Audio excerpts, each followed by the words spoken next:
Hello, I'm Maciej Mikos and you're watching World Talks, where every word matters.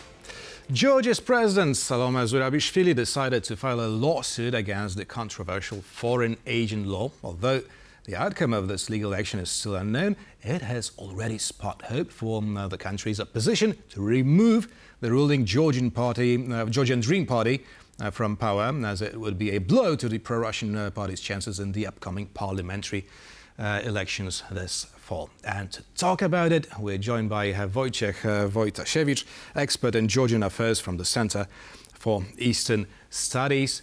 Good morning.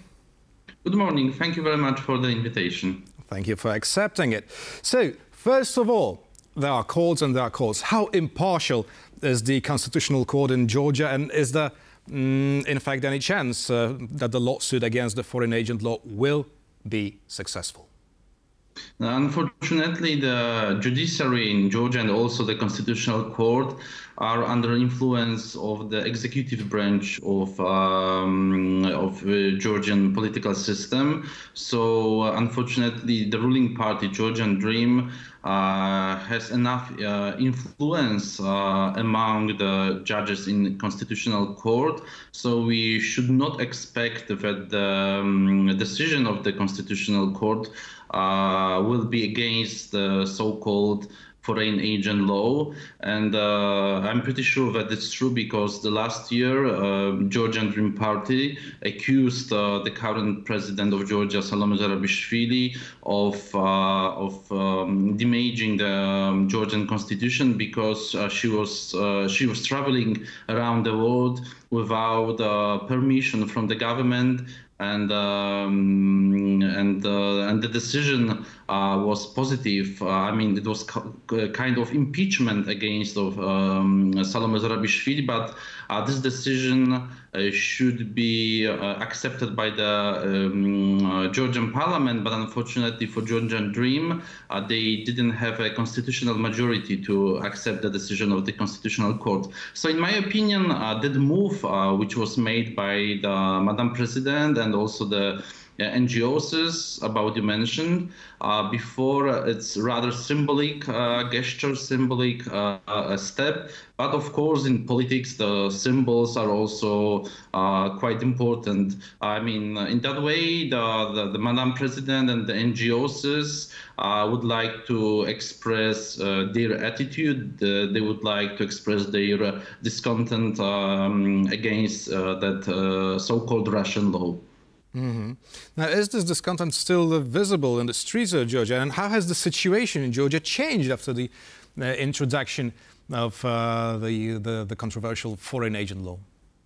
I mean, that law doesn't work now because, I mean, the administration, especially Ministry of Justice, needs about 2 months to introduce that law, to prepare some executive documents. So I think at the end of August, at the beginning of September, that law will enter, will be working, and at that time the NGOs and media should register into the Ministry of Justice, and they will be put on the list of the entities of the foreign influences. So there's discussions among the free media and the NGOs how they should react. So some of them have already decided to cancel their activities. Some of them will follow the law, but also there is a group of the NGOs which have already decided to not to follow the law, but unfortunately they could be punished quite severely. Up to $9,500, if I'm not mistaken, right? For yes, it's quite a lot of. a lot of money, but I think in the perspective of most of the NGOs, the fight will last until the approaching parliamentary elections this fall, 26th of October. So I think their role, it will be quite decisive, especially free media and the NGOs which follow the activities of the current government. They would like to, they are able to show the level of corruptions, some mistakes made by the Georgian authorities, especially regarding the integration with the European Union. Some of those NGOs have already showed that, unfortunately, Georgian Dream governments did not conduct reforms which were proposed by the European Commission. So in my opinion, that's why the Georgian Dream's government and its leader, Bidzina Ivanishvili, decided to introduce that law. Let me remind that they tried to introduce that law for the first time a year ago, but it was a huge discontent, the huge demonstrations in Tbilisi, and also the critics from Brussels and Washington. And finally, they made a step back. But this year they come back to that idea, and it's not only the only element of that reorientation of the foreign policy of Georgia, of Georgian government, because last month they also introduced, for example, the law, a so-called ban of homosexual propaganda. So precisely, I wanted to ask you precisely about that, because it seems that the Georgian Dream is looking for more enemies inside the Georgian society. You know, it has a crackdown on on LGBT people. Now the question is whether it will backfire on the Georgian Dream, or is the Georgian society rather applauding such actions from its government? Of course, we should not see Georgia only through Tbilisi and the biggest cities. Of course, those demonstrations this year, last year, in Tbilisi, in Batumi, Kutaisi, but also in Georgia there are regions, there are smaller communities, and I think that the ruling party is still quite strong in those places, because I think this is the problem of the sources of information. But as far as I know, the Georgian Dream Party now has the lowest support during its history. Even that claim that they have at least 60% of support and they will win the elections quite easily and they will get the constitutional majority, in my opinion, it's not true. So what do polls tell us at the moment? I mean, unfortunately, there's no poll since the beginning of the year. I mean, officially poll, but as far as I know, the political parties are also conducting their own polls. So Georgian Dream now has about 20–30%, but it used to have 50–60%. So as you can see, it's 2 times less, or even 3 times less.